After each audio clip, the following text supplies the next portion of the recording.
உணவே தெய்வம். ஞானமொழிகள் பகுதியை பார்ப்போம். அழுகாத உணவை உண்டால் உன் உடலும் அழுகாது நீண்ட நாள் நோயின்றி வாழலாம். நமது உடலில் உள்ள உறுப்புகள் ரூபங்கள் போல் கடவுள் ரூபங்கள் நமது சூட்சும தேகத்தில் உள்ளதால் அதை வெறும் கண்களால் பார்க்க முடியாது. அதனால் அதை வடிவமைத்த அந்த ரூபத்தை உங்களுக்கு சித்தர்கள் காட்டி அறியினார்கள். ஊறுகிற ஊற்றறிந்தால் அவனே சித்தன். நினைவை நீக்கி நோக்கிடில் பிரம்மத்தை அறிவாய், உலகம் மறைந்துவிடும். நினைவை நீக்காமல் இருந்தால் இந்த உலகம் உனக்கு தோன்றும். பிரம்மத்தை நீ அறிய மாட்டாய். நான் சாகாமல் கற்பதே கல்வி, மற்றவையெல்லாம் வீணே. மேன்மாடியை அடைய பழைய மாடிகளை கடப்பது போல நல்ல நிலைகளை அடைய பல தியானங்களை செய்ய வேண்டி வரும். அதில் வாழ்க்கையும் ஒன்று.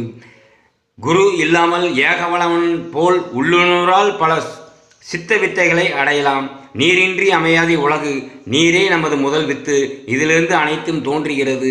உடலை நம்பியிருப்பவர்கள்தான் வேதங்களையும் நூல்களையும் நம்புகிறார். வணக்கம்.